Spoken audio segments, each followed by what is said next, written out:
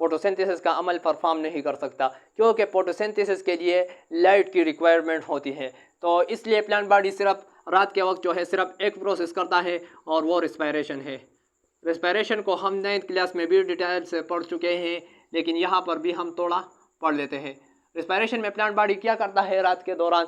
तो plant body जो है वो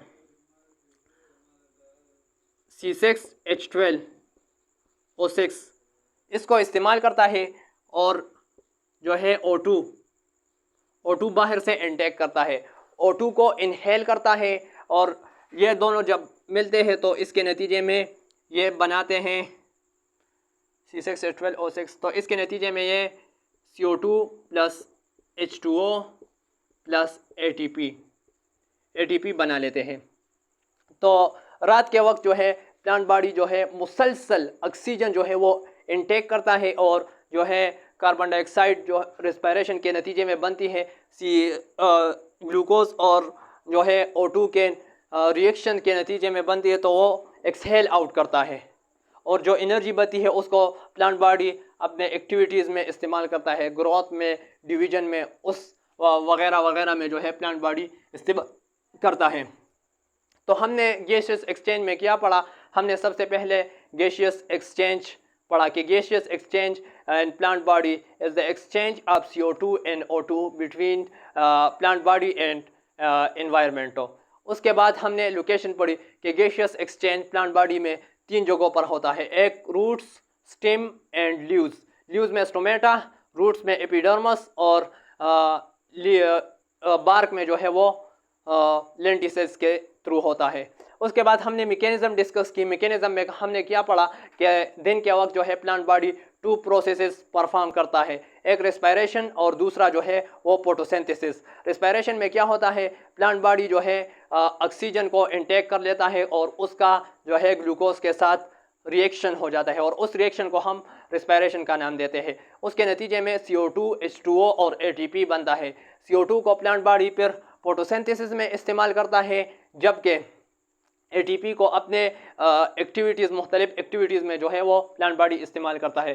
तो फोटोसिंथेसिस के नतीजे में जो है वो O2 जो है वो बाई प्रोडक्ट बन जाता है। तो O2 को प्लांट बॉडी फिर रिस्पायरेशन में इस्तेमाल करता है, और इस तरह जो है रिस्पायरेशन में फिर जो है CO2 बनता है, उसको प्लांट बॉडी फिर फोटोसिंथेसिस में इस्तेमाल करता है। तो इस तरह दिन के वक्त चलता रहता है, और नाइट टाइम जो है प्लांट बॉडी सिर्फ एक प्रोसेस करता है, और जिसका नाम रिस्पायरेशन है। रिस्पायरेशन में क्या होता है? प्लांट बॉडी स्टोमेटा के थ्रू ऑक्सीजन इनटेक करता है बाहर से, और जो है CO2 को एक्सहेल आउट करता है।